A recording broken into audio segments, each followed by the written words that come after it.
The amygdala is the part of the brain that regulates or processes, I use the word, it processes emotion. It's part of the limbic system. The limbic system is a part of the brain that is the emotional center of the brain. Now, animals have a limbic system. That's why a dog can get angry. Yeah, it's the emotional part of the brain. Like I told you, what differentiates animals or mammals from human beings is the prefrontal cortex. So animals have a limbic system. But so the amygdala, the prefrontal cortex keeps the part of your brain that regulates or processes emotion. It's not emotions that make or mar human beings. It's the way we process emotions that make or mar human beings. So let me give you an example. Two people can get a sack letter on the same day, and one of them goes into depression, and the other one says, well, if I get rejected by this organization, that means a better organization is going to come for me. And I'll give you clear examples in life. Oprah Winfrey was told earlier on that she was too fat for television, but she never took rejection, and she processed the rejection differently. That, you know what, I'm not too fat for TV, I'm not an outcast, I'm not incapable of excelling in the media industry. She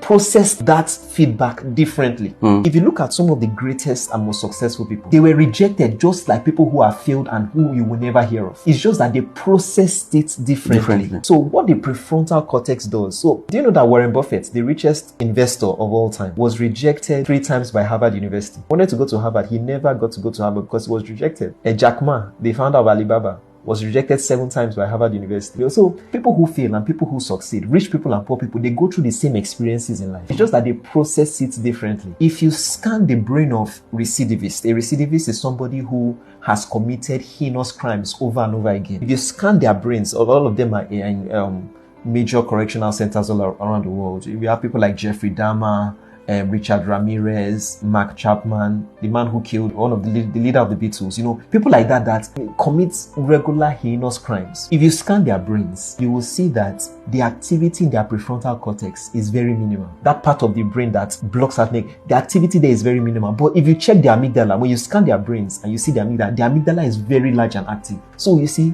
there's what you call the neurobiology of activity, character, evil and good. And by understanding it, you will know how to live a very optimal life.